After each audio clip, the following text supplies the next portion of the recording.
journalist Natalie Haynes. I'll be back with a full hour of news for you at the top of the hour. Back now to Darshini at the Gherkin. Thanks, Martin. We'll see you later. Well, by tomorrow, we're told most of the tests for traces of horse meat in the beef products on sale in our supermarket shelves will have been made public. The UK food industry has, of course, come in for a barrage of criticism. The Prime Minister is one of many who's lambasted the UK food industry for being too slow to react. Today, 2 supermarkets have been trying to regain the initiative. The discount chain Aldi confirmed that all horse DNA tests across its range of minced beef and ready meal products have proved negative. The supermarket Sainsbury's, meanwhile, has also completed 250 tests of its food products and found no traces of horse meat in any of them.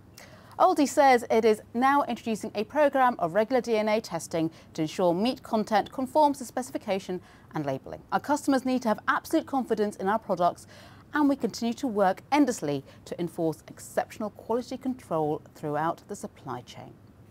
And Sainsbury's said this: as a responsible retailer, we are playing our part in the wider industry discussions, and we will not be complacent. We will continue to test our products to our very own high standards, as well as participating fully in the Food Standards Agency's work to ensure the integrity of Britain's food. Sainsbury's statement has been sent as an email to millions of its customers. So does that cut the mustard? Well, here with me at the Gherkin is Chris Hirst. He's the Chief Executive of Grey London, one of the UK's leading advertising agencies. It's good to have you with us. Thank you. What's your take on how they've been handling all this?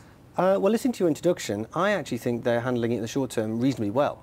I think from a brand point, I mean, there's 2 aspects of this. There's the business point of view and then there's the brand point of view. Of course, they're linked. And I think all of the retailers at the moment, in the kind of white heat of this, this problem, are essentially having to deal with it in a kind of crisis management PR way, which is what they're doing. And one of the most important things with regard to that, I think, is to be seen to be doing something. You can't just talk about it. You can't just promise and apologise. You've got to say, we're taking this really seriously, and as proof that we're taking it seriously, we are going to do some stuff.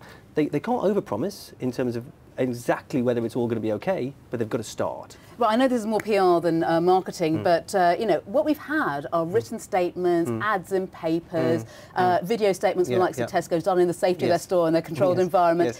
Most of these bosses haven't been confident to come on camera and answer questions from journalists, for example. How does that actually encourage trust?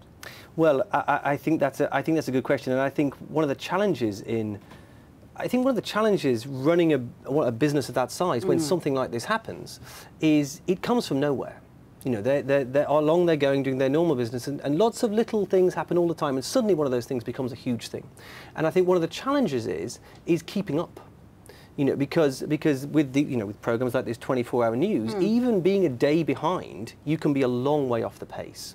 And I think the more that chief executives of businesses, and increasingly chief executives, are more and more known to the public, again because of 24-hour news, etc., the more they were able to come and talk directly, I think would be a powerful thing, because ultimately trust is about trying to demonstrate as much honesty and openness as you possibly can. I mean, that in human terms or in brand terms. Now, having said that, that's difficult when you don't feel like you have all of the facts. And of course, they're still going through the testing process, so they might feel, well, I don't quite know. But the more that you're able to do that, I think that was a powerful thing. Okay, and going forward, because this is a long-term issue, isn't it? Rebuilding trust. What would you advise companies like this if they were your clients? What approach would you take?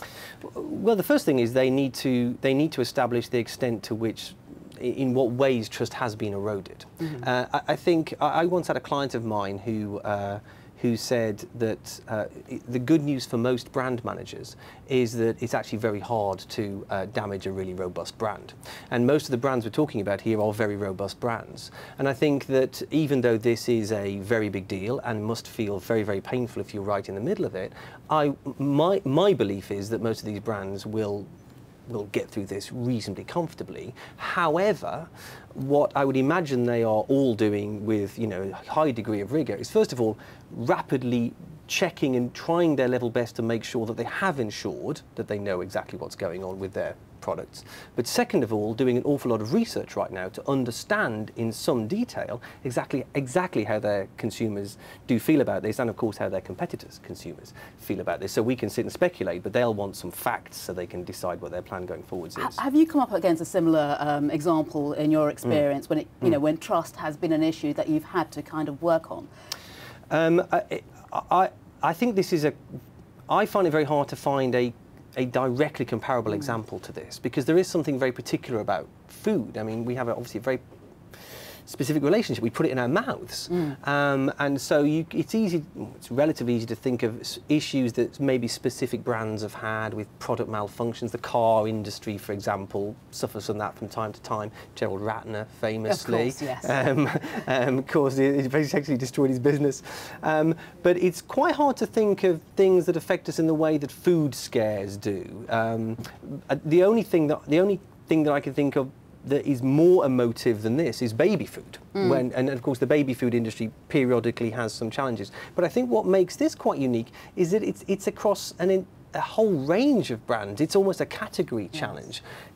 Quite often when these things blow up, let's say with when some clothing companies maybe have got into issues with child labour, it tends to affect individual brands, and what's made this quite different is it's affected a whole range of companies in a very similar way. You don't have a food retailer on your client list at the moment. Would you be interested in taking one of them on? We'd be delighted to take a food retailer on. What they need right now is Grey London. Grey London. And come on, what's your winning strategy for them in a nutshell? I think the winning strategy to get through this is to understand exactly where they are right now. And the secret to building trust is to be as open and as honest with your consumers as you can be at all times. And I'm sure that's exactly what they're trying to do. Well, Chris, I know that they may not be speaking at the moment. Let's hope they're at least listening tonight. It's good to have you with us. Thanks for joining us, Chris.